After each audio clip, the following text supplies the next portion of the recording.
পদ্মা সেতুর শরীয়তপুর প্রান্ত। এই প্রান্ত থেকে মোটরসাইকেলে কত সময় লাগে জানা নেই, অবশ্যই একই সময় লাগার কথা। এখানেও এই ওঠার সময়ও 100 টাকা দিতে হয় পদ্মা সেতুর টোল বাবদ। তো সেইভাবেই আগে থেকে করা ছিল আর কি, খুচরা করা ছিল। সেই অনুযায়ী পদ্মা সেতুর টোল এখানে 100 টাকা, সেটা প্রদান করছে। এবার পদ্মা সেতুর সকালবেলার যে চিত্র থাকে সেটা অনেক ফাঁকা থাকে, কারণ সকালবেলায় যান চলাচল অনেক কম থাকে। যে বাসগুলো ছেড়ে আসে সেগুলো 8টার মধ্যে ঢুকে যায় ঢাকার ভিতর, যার কারণে তেমন হয় না। পদ্মা সেতুতে ওঠার যে মোটর সাইকেল লেন, এই লেনটা কিন্তু অনেক দূর বরাবর পদ্মা সেতুতে, যেটা অনেকেই অনেক আগেই জেনে গেছেন। তারপরেও আমি যেহেতু পদ্মা সেতুতে প্রথম, তাই আপনাদের সামনে সেটা একটু বেশি করে তুলে ধরছি। আর এখানের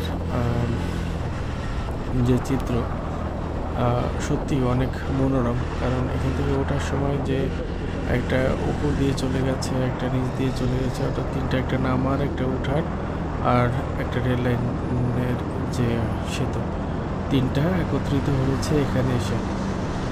তবে সবচেয়ে বড় কথা হচ্ছে পদ্মা সেতুতে পার হওয়ার সময় বাসগুলোর গতিও এত বেশি থাকে যে আরও ফাঁকা জায়গা থাকে। একটা বাস গেলে আপনার জানে 3বার ধাক্কা লাগে, অর্থাৎ বাতাসের ধাক্কা লাগে 3বার। এটা আর সবচেয়ে বড় কথা হলো স্কুটি হলো হালকা যান, যেহেতু অনেক হালকা থাকে, বাতাসের বেগ একটু হালকা বেশি হইলেই এটা কাঁপতে থাকে। পদ্মা সেতুর সবচেয়ে মনোরম দৃশ্য হচ্ছে এটি যে আকাশ মাথার উপর, নিচে পানি, মাঝখান দিয়ে আমি চলেছি।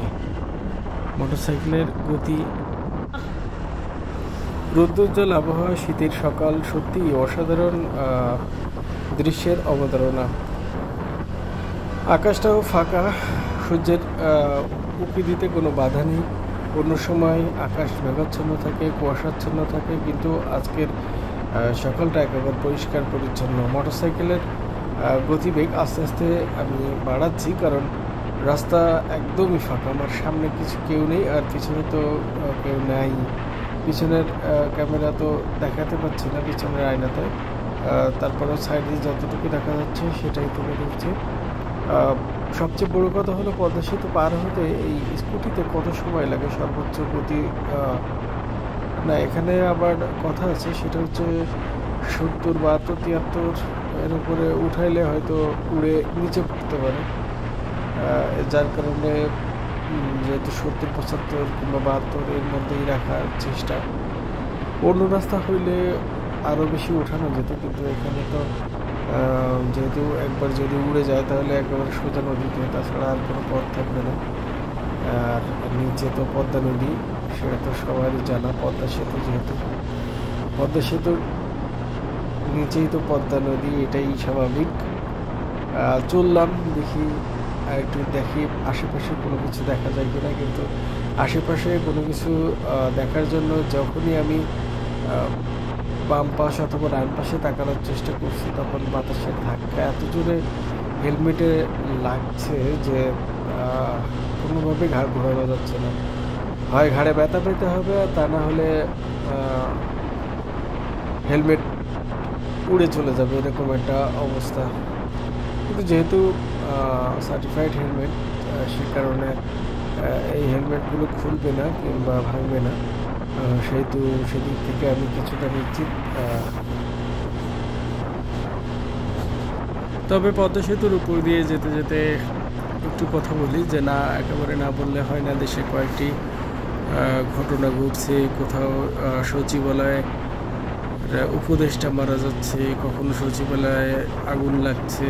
এগুলো সত্যি বাংলাদেশের জন্য একটি হুমকি স্বরূপ, কারণ এ ধরনের ঘটনা এত নিরাপত্তার মধ্যেও যদি ঘটে যায়, তাহলে অবাকের থেকে বিস্ময় বেশি হতে হয়। কারণ যে সচিবালয়ে একজন মানুষ সহজে প্রবেশ করতে পারে না, সে সচিবালয়ে আগুন দেওয়াটা কতটা ভয়ঙ্কর ব্যাপার, আর কতটা পরিস্থিতির অবনতি হলে সেটা হতে পারে। কারণ রাষ্ট্রের সবচেয়ে গুরুত্বপূর্ণ সম্পদগুলো থাকে হলো সচিবালয়ে, সমস্ত ডকুমেন্টস সব কিছুই থাকে সচিবালয়ের ভিতর। আর আমাদের দেশ ডিজিটাল আমরা করি, ডিজিটাল আমরা হয়েছি ঠিকই, কিন্তু আমরা সেই কাগজপত্রের ধ্যান ধারণা থেকে এখনও বেরিয়ে আসতে পারিনি, যার কারণে কোনো পক্ষ সুযোগ নেয়। যে পক্ষই হোক, আমরা যারই দোষ দিই না কেন, আবার নিজেদের গাফিলতি যেটাই হোক না কেন, দোষ তো দোষই।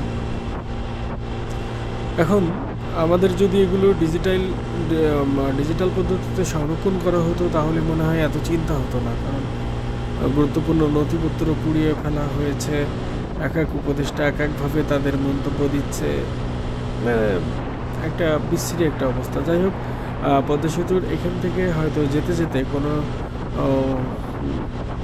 আটা ময়দার যে ট্রাক, সে হয়তো ছড়াতে গিয়েছে, যার কারণে এই যে অংশটুকু দেখলেন পিছনের সাদা, এটা সে কারণেই।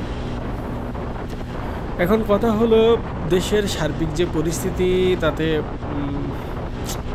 দেশের কি হাল হবে সেটা শক্ত হাতে যদি প্রশাসন না ধরে, তাহলে হয়তো পরিস্থিতি আরও খারাপ হতে পারে, আরও ভয়ঙ্করের দিকে যেতে পারে। কিন্তু আমরা চাই একটা সুখী, শান্তি, সমৃদ্ধির বাংলাদেশ।